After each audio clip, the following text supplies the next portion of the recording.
was a refreshing sleep. Let's go to the venue. Paimon's really looking forward to hearing everyone's poems. Huh? Looks like we're a few people short today. Morning, friends. Singcho said he wants to take some time and focus on writing poems, so he'll join us later. Noelle has other duties today, so she asked me to tell everyone not to wait up for her. Oh, okay. Well, never mind. What about Callie Roe, though? She said she'd be here.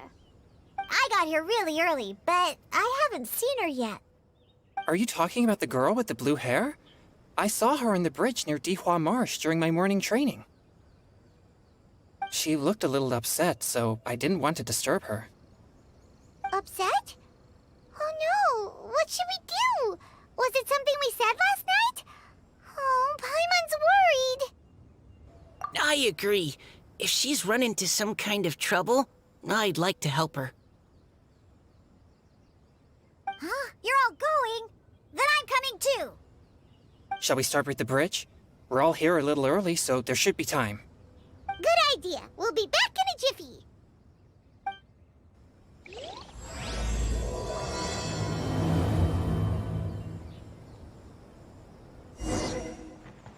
Oh, so this is the place?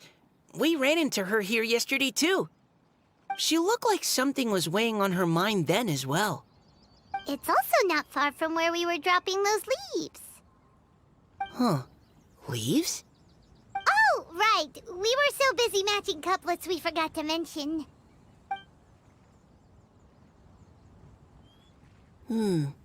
Interesting. I wonder, could Miss Callie Roy have been the one who wrote that poem on the leaf? Hmm? What makes you say that? Oh, sorry. Nothing. Well, nothing concrete. Just a hunch, I guess. It's just, that poem on the leaf kinda gave me the same feeling as when I saw her yesterday. So much sadness. Now that you mention it, this is upstream from where we found the poem. Huh? Hey, look! Over there! Another leaf! Wow, you're right! And this one has writing on it too! After that leaf! Ugh, why does it have to float so quickly? Can't you just fly over and grab it? But Paimon can't swim! What if Paimon accidentally falls into the water? It stopped. No! Whew, we finally caught it. Are the words still legible, or have they been washed out? Looks like the ink's intact. Let Paimon take a look at what it says.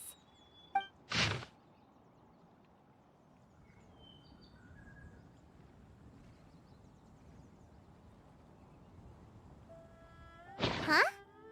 This is related to the poem we wrote in reply yesterday. She must have picked up one of our leaves. Spring. Young boy. It's looking a lot like Callie Roe was the one who wrote this.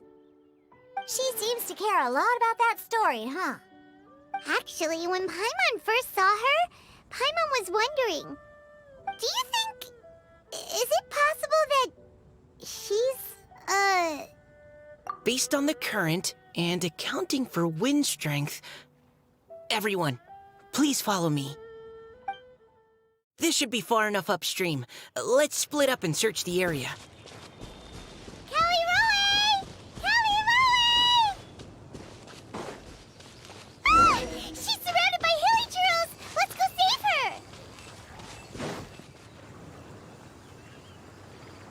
Whew. Callie Roe, are you okay? What's that? It's a huge water droplet! This is exactly what I saw the other day. Huh? Why are you all looking at me like that? Oh no! My body... is it... That voice is definitely Callie Roy's. How did this happen? Please wait a moment.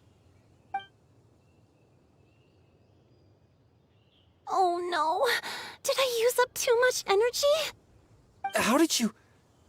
What's going on here? Miss Callie Roe, are you some kind of adeptus? No. I'm so sorry for deceiving you all for so long. Actually, I'm an Oceanid who flowed here from Fontaine long ago. What's an Oceanid? Ah, the Grandmaster has mentioned them before. The Oceanids were the familiars of the former Hydro Archon. They all fled Fontaine after the Archon died and settled across the world. That's correct. Though, to tell you the truth, I can't even completely recall how I found myself here. I have a vague impression of my ancestral home, but I can't recall clearly anything I saw on my journey. All I know is that by the time I arrived in Mondstadt, I had lost most of my power and couldn't even sustain a physical form. Eventually, I settled in a place called Springvale, where I slowly began to regain my power. Springvale is a serene and beautiful place. The water that flows through there is clear and pure, just like the hearts of the people who dwell there. So you're the Spring Fairy of Springvale? Yes, Diona, and I remember you too, you know. When you were little, you often came to the spring at night to speak with me. Really? You're not messing with me, are ya? Oh, I always thought that was just a local legend. Your favorite little pillow, the fish one? Its name is Bubbles, is it not? Yep! All those childhood memories. So they weren't just a dream. So, if this is true, then all those things written on the leaves... I see. So you were the ones who found my leaf. Well, you are correct. The Spring Fairy and Heart of Clear Springs is me. No wonder you were asking us so many questions about it. So, the boy from the story... Is Finch. I always loved listening to people's dreams, and still do to this day. Whether they're beautiful, sad, or filled with emotions I couldn't understand at the time. One night, a little boy came to the spring. The tears that fell from his face were more fragile than a moonbeam, and purer than the morning dew. I like humans, and wanted to understand them better. I also wanted to make sense of the feelings contained in his tears that were, then, a mystery to me. Yes, we often met under the stars, sharing our stories with one another. Sometimes, we'd stay up all night and see who would hear the first bird chirping from the boughs, or the first cicada of summer. Aw, that sounds lovely. But one day, just like the book says, I saw an emotion in Finch's eyes that I couldn't reciprocate. I felt out of my depth, in uncharted waters. But I knew all too well that we Lockfolk face a very different fate from that of humans. Whatever was happening, I didn't want it to lead to Finch writing a chapter of his life that he would later come to regret. So, I fled, and never appeared before him again. Oh, Callie Roe. My strength returns very slowly, and even after decades, I can only sustain a physical form for a very short time. I once hoped that Finch would be able to move on, and meet me when the stars in the night sky have all gone out. But after seeing so many people's stories, and hearing about all their dreams, I have gradually come to understand Finch's heart. This feeling of wanting to respond to his feelings is surging relentlessly in my chest, and I can no longer restrain it. But I'm also scared. Scared that if I go and see him now, I'll bring nothing but disappointment, and even more pain when it comes time to part. Oh. It really is a difficult choice. Please go see him. Huh? I know Grandpa Finch, and he's a really kind person. When I was struggling to learn how to draw maps, he was always encouraging me, telling me not to give up, always keep trying, and get out there and have some adventures. He often tells me stories about his past, but I've never once seen a look of regret or sadness in his face. And even though Grandpa Finch loves adventures, he still stands there by the spring, every day, as if he's waiting for something. I believe that he's serious about his feelings for you, Miss Callie Roe. He's never stopped hoping that he'll see you again one day. So if you want to see him too, then what are you waiting for?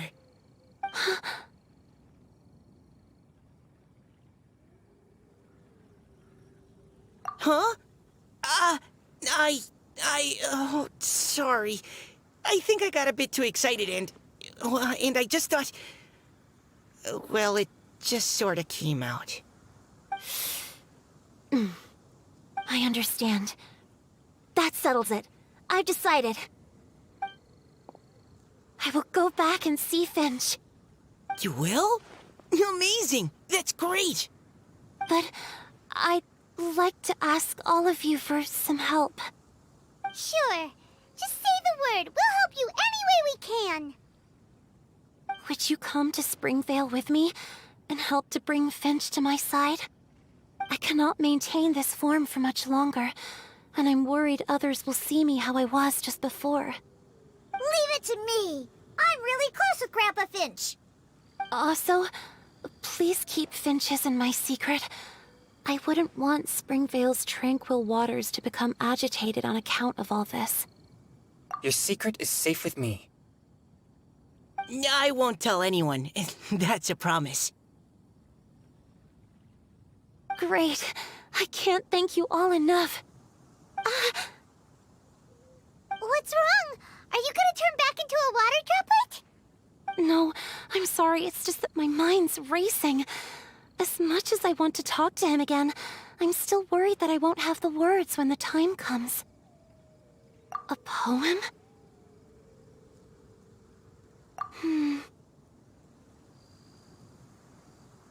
Okay, good idea. I'll write him a poem. And it will be called Heart of Clear Springs.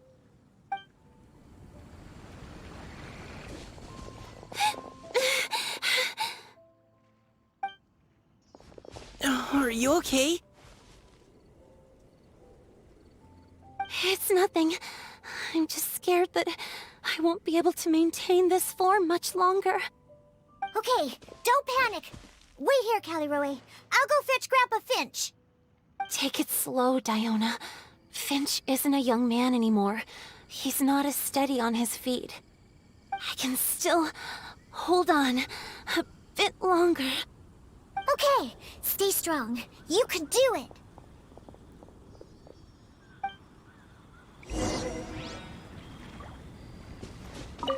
How are you holding up?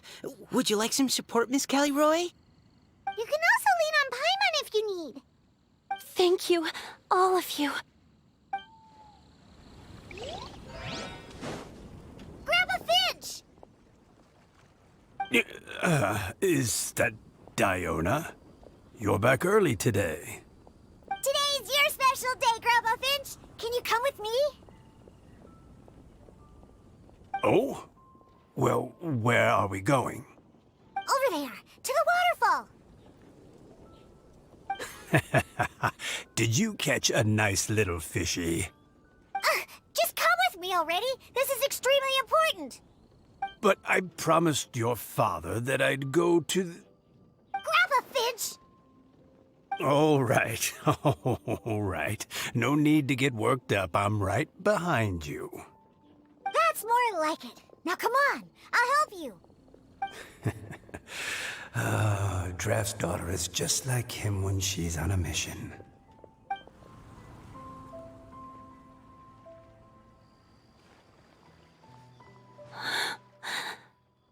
Over here! Over here! It's okay, Grandpa Finch. Take your time.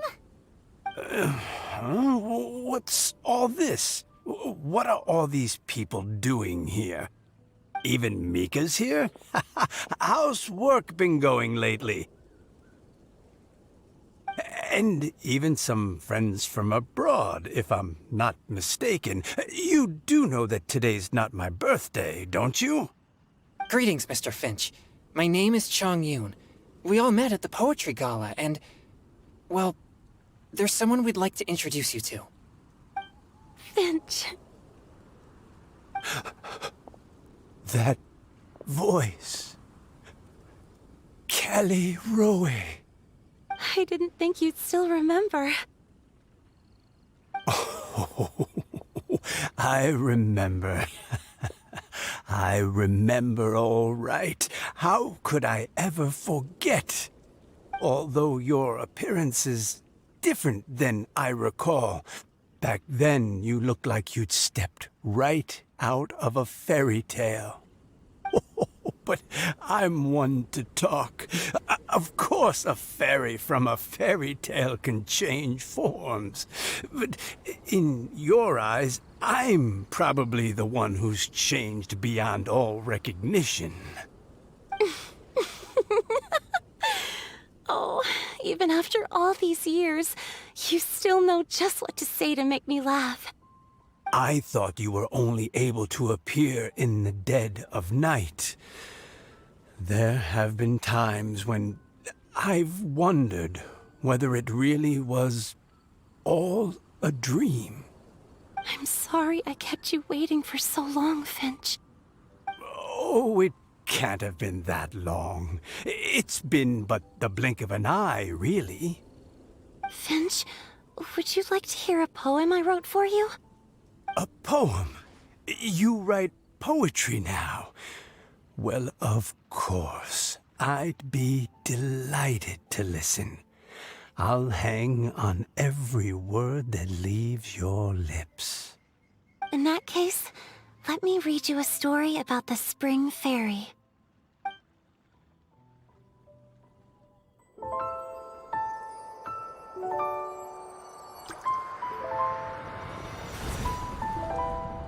Far from my native land I roamed. In streams I slept, many seasons I met as the sun set and rose. I searched for a garden to call a home, and the moonlight ebbed as the water flowed. A soft breeze beckoned me unto a spring. Sleep, weary wanderer, your journey is over. May the dancing petals sweeten your slumber. At dawn, I hummed the melody of a distant stream, and the songs in the night serenaded my dreams. A boy's tender tears trembled through the water, stirring me more than any starlight sonata. He wove me a wreath from past petals and future buds. I crossed beyond the veil of dreams to the realm of flesh and blood. Look at the love that shines from his eager gaze. Answer the call of his heart, lest this moment go to waste. The kittens and fireflies invited my heartstrings to sing, but I was a stranger to the melody of mankind, and knew not how this tune should begin. As the river of dreams trickled into the ocean blue, every time a crystal fly flapped its wings, older it seemed he grew. But I learned to fathom human ways each stumbling step I took, and clouds of confusion became crystal clear in the vulnerable verse I wrote. As seed yearns for soil and trees for the sun, a once foreign melody inside my heart sung, and it cried out your name on every string it could strum. Now I give my dream to you. May it be in your slumber a sweet spring to quench your thirst. Now, I hand my heart to you, praying my belated promise might meet, still with your trust.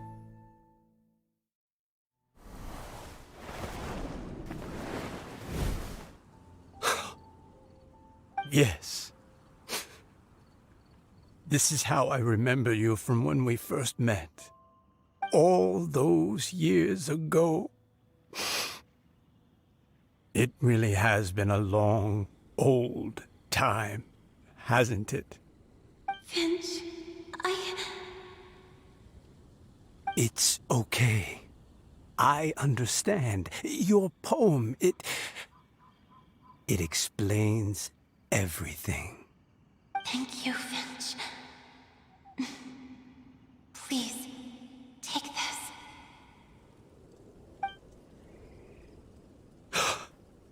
It's so beautiful. This is a droplet of water condensed from my own power. Finch, I don't have a physical form like humans, and I can't stay by your side. I don't know how long it'll be before I can change back into human form again.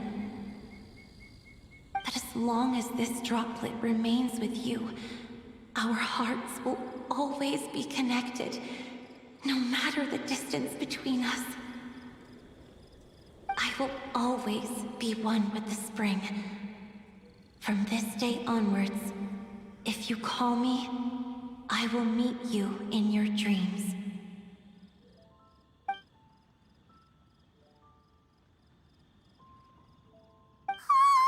It's so romantic.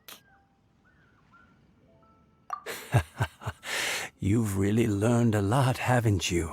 And you don't even mind that the kids are watching. Does it bother you? How could it possibly? This is the happiest moment of my life. I just worry that once I go to sleep, I won't ever want to wake up again. Huh? Don't say that. I'm only joking. It seems that you still have much to learn. Is that right? Grandpa Finch and Kelly Rowie look so happy. Oh, what a perfect moment. Diona, thank you for fetching Finch for me. I've never forgotten you either. I used to chat with you a lot. Wasn't it ever annoying? Of course not. You are one of the truest friends I have in the entire world. That's why I gave you your gift, so that a part of me could always be with you. Huh? Wait. So is Diona's ability to mix delicious drinks from disgusting ingredients a blessing from this water spirit? And if so, is it also possible that my pure yang spirit is a gift from some being?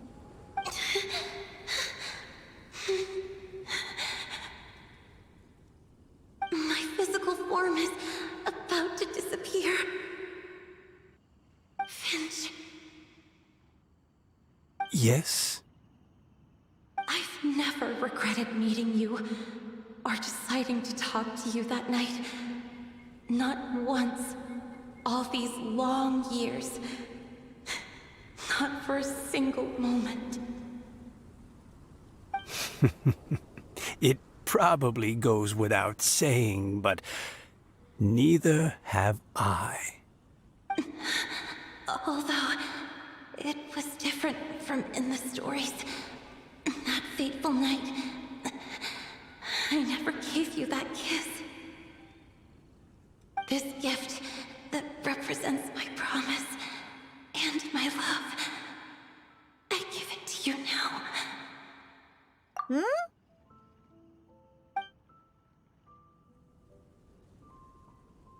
It's okay, everyone. She's gone now. What?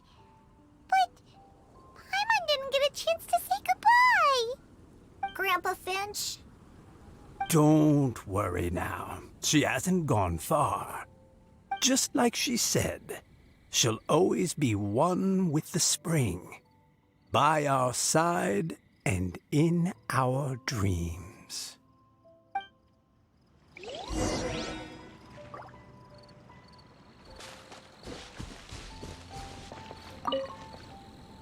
Oh, child. Let me stay here a little longer.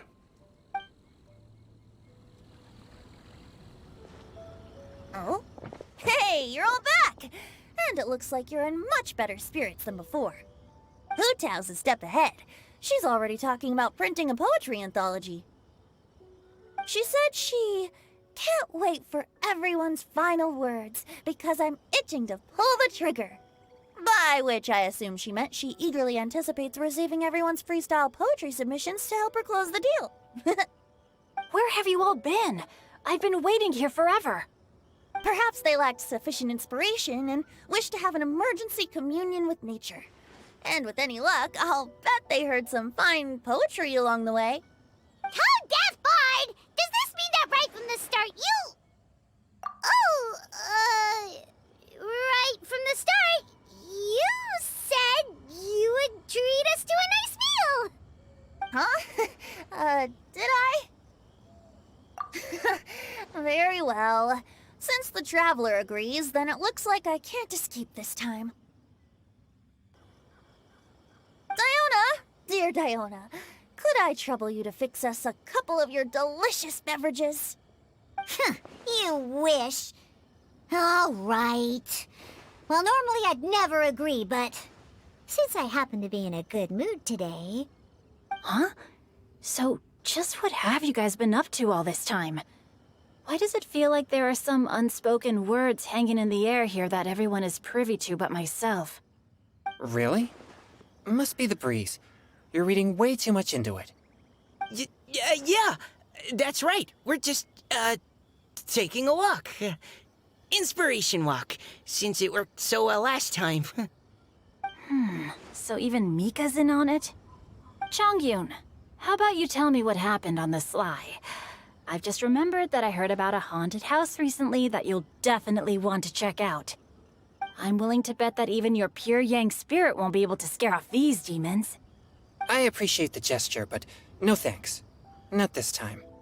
And I'm starting to think that maybe this pure Yang spirit isn't such a bad thing after all. Huh? What the? What's gotten into you? Okay, that confirms it. I call shenanigans. Something big definitely went down here.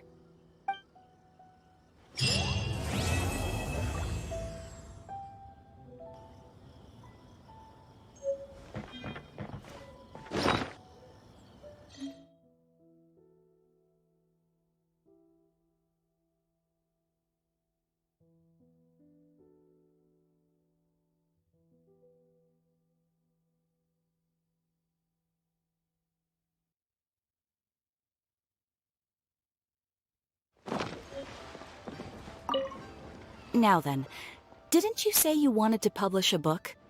Yes, I do. So, where's the book? It's in the works. Just waiting on the poems. And where are the poems? They're on the way. Look, I'm sorry, Director Who, but how do you expect me to talk business with you when you don't even have the poems yet? I just figured while we're waiting, we could discuss terms in advance. Well, I need to see the content to decide if I even want to sell it, let alone how much to sell it for. Oh, come on. I showed you a sample already and it was some of my finest work. Besides, you only need a few highlights to sell an anthology.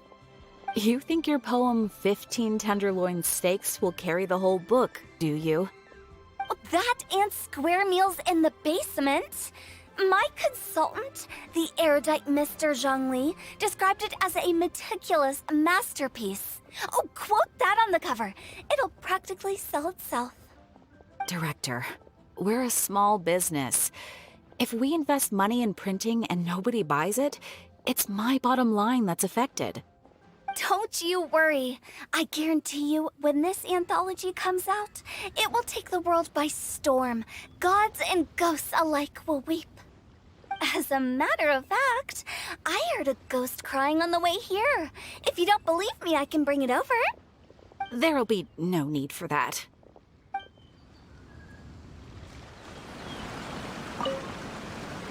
It's you.